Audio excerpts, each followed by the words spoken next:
Gentlemen, boys and girls, welcome to Mouse Steps Weekly.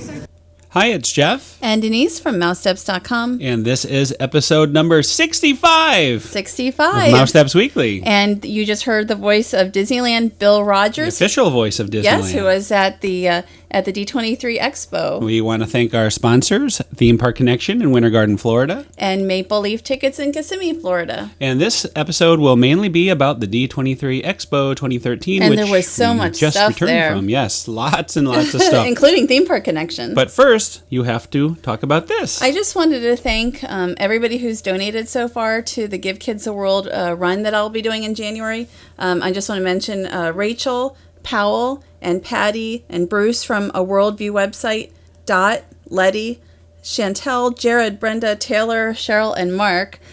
Everybody who's donated, I really appreciate it. Thanks very much to everybody for supporting Denise. From between $5 to $100, we've had donations, and I appreciate whether it's $5 or $6 or whatever. So any way you can help, we really appreciate it by the end of the year. Yes, we appreciate everything very much, and I can't wait for the run to cheer you know, on it's and just get a few months away. Hopefully get a big group together to cheer you on too. Well, so it's it should okay. be Nobody has to watch. Yes. So here we are at the preview night of the D23 Expo. And this was a media preview of, it's called Journey into Imagineering. And there's our little guest badge we had to get. Everybody who went through the Imagineering Pavilion got one of those.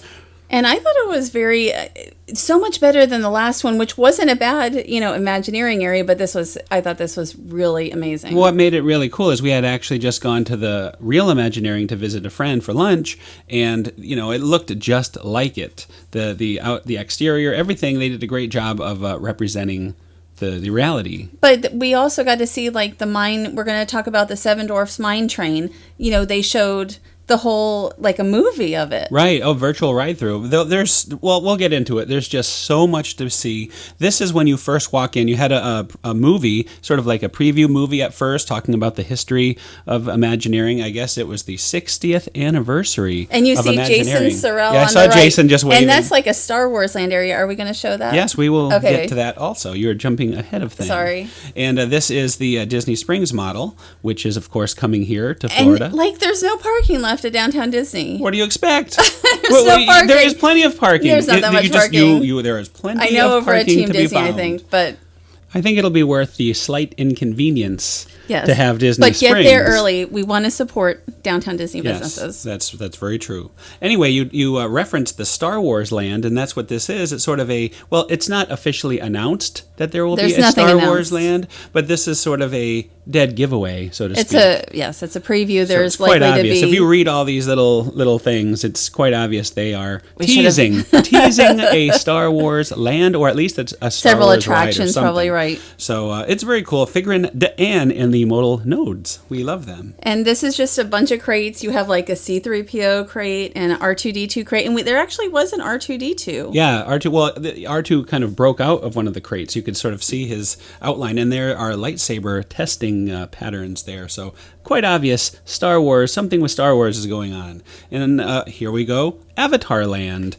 Yes, Avatar Land. We weren't able to actually go inside at the beginning, but on the last day we did. And I'm going to have some close-ups of what's in here soon on Mouse Steps. And all of this stuff has been announced. There really will be in Avatar Land. And what you're about to see is us talking with various Imagineers, including Joe Rohde, about an expedition to Pandora they all just came back from. So check this out. Very interesting stuff. All right, so what do we have here? Well, this is basically stuff that we brought back from our little expedition research trip to Pandora. So a lot of, for me, I'm a set decorator at Walt Disney Imagineering, so for me it's good to see, the type of stuff that I'm going to have to recreate when we get it into the park. So, the weaponry of the Na'vi and saddles and textiles and their beadwork and feather work and stuff like that. So it's a lot of fun. Our plant sample that we brought back is the plant life of Pandora is really amazing and amazingly colorful and wild. So that was kind of fun to be able to bring that back. Very nice. And again, just the textile. I can show you this one here. Some of the feathers and just all of the work that they do in their culture, which is something that Joe Rohde's very takes a lot of pride in the cultures and whatnot. And this project's no different. So we're working hard with them. So we're just telling stories about Pandora. Do you have any stories to tell, or research? Well, I have to say that it was very exciting, and there were times when, typical of Pandora, the beauty is matched by a little bit of the fear factor. Yes, that's what it sounds like. Yes, it's dangerous and gorgeous all at the same time, and so we really have a great time going out there, and we have lots of photos that everybody brought back of different animals, and there's field sketches, and we brought back artifacts. We're very excited about the unobtainium that we were able to bring back with us. That's a large sample. It is. And like I said, we've got all in here, just lots of photos, and we have a reference that was given to us by Grace. We've got just a little primer that we had before we went, so we were a little primed. So this is kind of a typical environment in Imagineering after you've returned from your research trip. You're starting to mull over all the information, coming up with the design ideas. So we wanted to share that with you guys because we can't share details of the attractions, but we wanted to kind of share what we were doing at the time. The expedition, really. Yeah, exactly. Very exciting. Very exciting. Thank you so much. What you said, you had a little trouble with one of the creatures? No, I mean the hammer. We went around the corner in the forest, and the hammerhead was just sitting right there. He didn't seem to care we were there. We didn't seem to care he was there. So it was a really neat experience to just be able to sit there and just watch them. And they were just, You weren't afraid at all? No, we were with great Navi guides. So That's very helpful. Yeah, exactly. A Navi guide. Can you tell us? So we have some artifacts we're wearing. Yes.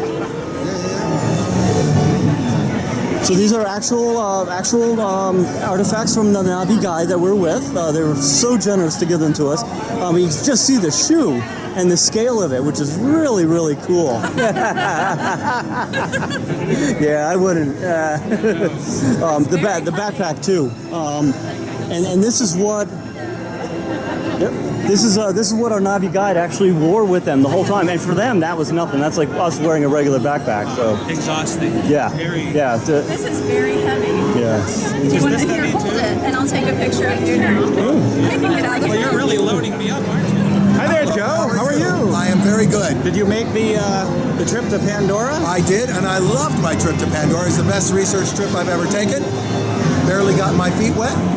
Got transformed into an avatar for just a moment. Walked around in my little big boots. Got chased by a Thanator.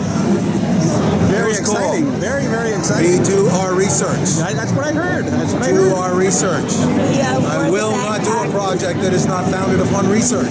We were able to wear the backpack, and Oh yes, it's heavy. You very really are supposed to heavy. be like, transmuted when you wear it. It's much lighter than, it's like a day pack.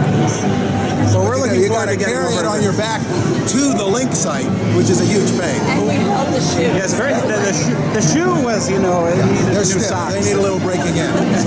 Well, thanks a lot for talking to us. My pleasure. So we had a very interesting time with all the Imagineers. We did. So I'm actually, for the first time, getting excited about the whole Avatar thing. More interesting than I thought. Right. And speaking of interesting, this guy, Banks. Banks. No, not Banks. Captain America. And he will be on the Disney Magic when it comes out of dry dock. And they're doing big refurbishments on it, and they're going to have the Marvel Avengers Academy. Right. And I think the Marvel Avengers Academy, though, is for younger kids. Yes. And this will be the first time any Disney property has had a meet and greet, and Captain America will be the first one. Right. Although there is a Captain America right now still that does meet and greet at Islands of Adventure, Which is why is they're- a universal meet and greet. But Which this is why there's not one at Walt Disney World. correct. But I know there'll be more coming. I think there'll be one at Hong Kong Disney, a Marvel Land, I think. And, I don't know. And I I, don't think there'll remember. be some type of Marvel Land at Shanghai. But we're getting ahead of things already. Here are some really cool props. There's just so much to see in this pavilion. I mean, amazing stuff. Do you remember him? That's Rex. That's Rex, the former pilot of the Star Tours. and I don't attraction. remember everything in here, though. Well, these are little, a lot of these things are robots, things that no longer are in the parks. But that is right there. Mater's face. Mater's face, yes. That is from one of your favorite attractions. Radiator Springs Racers. That's correct. That is correct. And I love I'm it. not really sure what this is up here. I think this was just a demonstration. But we will be seeing some things. We know there's a Small World doll, some pirate heads. That is from the Tiki Room. I forget her name, but the Tiki God. Okay. And You know more than I do. and right there The is the Barker Barker Bird, and it's Hoot Gibson. Hoot Gibson from the back. So And where was Hoot Gibson? He was at the Walt Disney Story. I don't think I ever saw it. Yeah, Or did I see and that it? was when they I had don't the know. Western River expedition thing going on. Oh, And it I was the didn't see history of that. owls. I guess Hoot Gibson did the history of owls. You don't remember I that don't from the remember it. 70s? No, I don't Where remember were you it. in the 70s? I was at Walt Disney World, Oh, but I didn't go to outrageous. that. I was riding Space Mountain. Sorry. Oh, boy. And, well, we're forgetting about this, the Hatbox Ghost. This was, I thought, the most interesting part of this area. Very, very cool, the Hatbox Ghost. And, of course, everybody had to ask the very obvious question, will it possibly go to the Haunted Mansion? I didn't ask that. Well, You said you everybody. should. I You didn't should ask. have asked that. I A didn't ask. professional would ask that question. And the answer is, I'm not telling you, basically. No, they will not It would be interesting confirm to- or deny. Another old friend indeed. It is Dreamfinder and Figment. And this is not the original This Dreamfinder, is not Ron, our Schneider. good friend Ron Schneider. But this is Steve Steve Taylor. Taylor, who was Dreamfinder for many years. I think he was one of the, or if not the longest Dreamfinder. I think it was like 8 years or more. Yeah, or more. Yeah. So, but it was very nice to see a Dreamfinder again, and actually be able to get our pictures taken with Figment and Dreamfinder. I keep popping up in this episode. Are you I don't not want liking it. No, such I don't a like thing it. to happen? Well, we'll have to be careful. Change that about next time. Well, you're out. You're gone. That didn't last long. It's all good. But it was really. Look at how awesome. I don't know if I ever met Dreamfinder and Figment ever. Like I didn't used to meet characters. Like we meet characters all the time now, but I look at didn't how much. before. I mean, these little kids here certainly weren't around in the heyday of Dream. They would not even know who they are, and yet they are loving this meet and greet. Well, I know there were people behind us who didn't really know who he was, but still wanted to meet him. And they loved him. Mm-hmm. Look at how much they love Figment. Figment is universally loved. And let's set this up why they're even there. Why were they even there? Because Tony Baxter received his Disney Legends Yes. Award, and Tony Baxter is I sort of forgot. the That's why. creator of Dreamfinder, and he was surprised to see Dreamfinder come out With Darth Vader. yes, and Darth I'm, Vader was on stage well, too. I hear those two hang out often. I don't think Darth that's true. Vader and Dreamfinder very very similar somehow. But yeah, it was really nice to see on stage. But I had no idea later we'd have an opportunity. Oh, there's the president of Disneyland. Disneyland. Yeah, so it was again wonderful to see a Dreamfinder and Figment. It was really a big deal. He was like a rock star. Yeah, he was. Well, to us, he is a rock star. So it would be nice to have And this look, he's like- experience. Someday. She's like petting Figment. I know. See, the little kids, they would not know of this, but they still love him anyway. So I just think it's wonderful, and I hope that would be somehow great to see them he is back. returned someday. Speaking of cool things that are coming up, well, we don't know if Dreamfinder and Figment are coming up, but we do know this is definitely coming up, the Seven Dwarfs Mine Train Ride. I don't know if did I watch this. I did. I was in there, but I think I was just taking a few photos. Right. Well, we can watch it and talk about it right now. It's not the full ride through. It's not a full virtual ride through. I don't think they wanted to spill the beans, but you're seeing a bunch of scenes kind of cut together. And these mine cars are going to swing out, sway. And I'm really looking forward to this. Oh, yeah. It's going to be like a family ride. It's sort of in between like a Barnstormer, which is very much a kiddie ride, versus a Big Thunder Mountain Railroad. And there's some animatronics in there. It looks like it'll be really cool when you're inside. I did ask some of the Imagineers if they will have put any of the original Snow White and the Seven Dwarfs Scary Adventures props or anything like that in, and they say no. As far as they know, there'll be no tributes, nothing like that. They I won't hope try there to will be. reuse. They said it all went to the archives. So in a way, that's good. They've saved it, but there's don't Lincoln. expect to see any familiar faces there. This is a familiar face. Yes, It's and kind a of scary very though, up close. Well, you did a little research. Tell me what you know about this Mr. Lincoln head here. Well, he's all electric, and he's more advanced than other audio animatronics. And he does talk, and we have the video of him talking. And, each hair is placed individually, and they did the skin, so Very it would be suspicious lifelike. emotions there from Mr. Lincoln. I thought it was really, I didn't see that in person, but you did. We will link to all of this if you want to see the fleshed out videos in the show notes. And speaking of linking to videos, we're going to be linking to the videos of our interviews. We did from all the kinds of blue carpet interviews. Yes. Red carpet, but there was really a blue carpet. carpet. And why don't you quickly set this up? This is Christina Hendricks and Tom Hiddleston, who will be in The Pirate Fairy by Disney Toon Studios. Very exciting. Here we go. Hi there. Hi. You're beautiful in person. Thank you so much. So we, I'm okay. So you can, all right, they just announced Pirate Fairy, and can you tell us about your character? Well, I'm playing Serena, who is the Pirate Fairy, and she's one of the new fairies that we've introduced to Pixie Hollow. And she's a desk keeper fairy, and she is inquisitive and she's scientific and very good at what she does. And she gets herself in a little trouble with experimentation, and she steals a little pixie dust. She ends up making a mess of things, decides she better get out of town, joins a group of pirates, and her lovely fairy friends come and help her out. Is this your first animated film?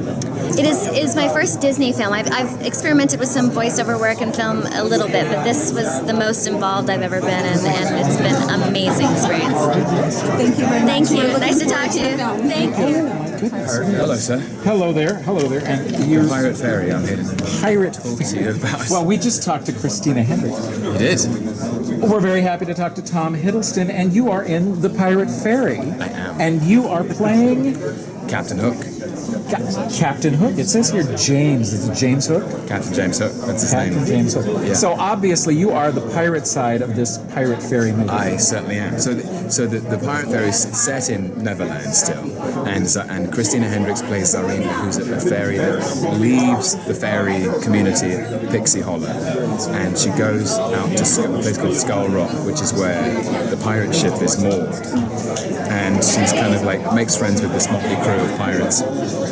And James is this young, open-hearted, optimistic, charismatic, charming cabin boy, and they're best friends, and he's enormously kind to her and gentle and sensitive and attentive, and then once he's got what he needs, he kind of pulls the mask away and reveals his true identity, and he's the Captain Hook you know and love. Any question? So you're going from kind of an action film in like the Avengers to animated. What is the difference for you in that? Well, it's a vocal performance. So when you're working in front of a camera, the camera has an extraordinary truthfulness, so the levels of revelation about the character's motivation or a character's nature are immediately visual. It's a relationship where you can, as an actor, you're revealing or hiding the character's feelings with your face and your eyes and your heart, essentially. And when you're voicing a character, all you have is your voice. And so in a way, it demands more expression, more of a more vocal range, I suppose. And also, because it's animation, the scale of it is bigger and it's less grounded in the real world. People can fly, people can jump 20 feet in the air, people can swing on ropes, and so your voice has to match that scale, that amazing epic scale. But it's really fun as an actor to just use your voice to tell a story. Well, we've certainly seen Loki do a lot of those things, and we'll look forward to seeing James Hook, the young James Hook, with two hands. With two hands. With two hands. It's pretty hook. Thank you so much. Thank you. Our friend Corinne has been talking for weeks about seeing Loki at the convention. She was here Amazing. morning, so she was so Thank you. Thanks, man. Thank you. That must have been an amazing thing. It was amazing. 6,000 people. Yeah, it was amazing. Thank you. Incredible noise. Yes. looking forward to the film. Thanks. We have other interviews, including with Kristen Bell, and we'll link to those in the show notes. Yes, lots and lots of interviews and lots of links, so check it out. And here we go. This is Sophia the First. And we waited quite some time for Sophia the First and Doc We waited for Doc McStuffins. The excitement of Doc McStuffins is why we spent our Sunday waiting many hours to visit these characters. And there she is, Sophia the First. And she recently debuted at Disney California Adventure. That was a few weeks ago. And then Disney's Hollywood Studios plus D23. Right. And unlike in California, here at the Disney's Hollywood Studios, I always get confused with those, she has an actual backdrop and a permanent meeting location. Right. And she sort of has a permanent area, I believe, in Disney California Adventure, but no backdrop. No backdrop. It's just out in front of the animation building. But here we go. It's Doc McStuffins. Very exciting because it was her first public appearance. Right. We were told that she has met in hospitals before, met little kids. Hospitals. In because hospitals. she's a doctor. I don't know. Was she working there? Probably no. I would like to see little kids. Well, tell me the story of Doc McStuffins, because I'm still trying to get these characters all sorted out. I have not seen Doc McStuffins except for little bits and pieces, but I believe she's supposed to be about 6 years old. And she wants to be a doctor like her mother. Mm-hmm. And everybody calls her, I think her real name's like Dottie, and everybody calls her Doc because she wants to be, a doctor. Well, so, when I was animals and recording stuff. this, I almost fell off the stage. Yes. Because I was moving back and forth. So it's a good thing the doctor, she could have saved me. Well, I don't know if about I had that. fallen backwards. They have the song like you mentioned. Everybody gets hurt sometimes. That and was you almost me. got- But I'm glad we were. You have to watch when you're Yes, taping. that is true. But again, Long there she line is. for Doc yeah. McStuffins and Sophia. If the lines at the expo are any indication of the popularity, if she also comes to the park, it will be crazy. Crazy, crazy, crazy. All the kids love these characters. And, okay, speaking of characters, here we go. It's Phineas and Ferb at the Waffle-inator. And this we'll just talk about quickly. It's going to be at Downtown Disney in Disneyland, also this Waffle-inator. But they had the creators of Phineas and Ferb, A as lot well of the as voice talent. Right, voice talent for the Marvel Universe. Is it Phineas and Ferb? Oh, Mission Marvel. And speaking of Marvel, they trotted out some Marvel characters, too, to meet them. Spider-Man and Iron Man, I believe. So overall, we loved the expo. We had a great time. If anyone wants to see anything else in particular, write in the notes. Let us know. We'll cover it next week. Otherwise, we'll get back to Walt Disney World. And maybe a little Disneyland. But we have 41 videos that you 4.5 hours worth of stuff. So it's hard to know what to talk about. So if there's anything people want to hear more, just let us know. We had a great expo. And it was awesome. We can't wait. 2 more years. They've announced there'll be another expo, 2015. so we look forward to that already. Thanks to our sponsors, Theme Park Connection, who sold tons of stuff over at the expo. they did well, and Maple Leaf Tickets. And Kids to Me, Florida. See you next week.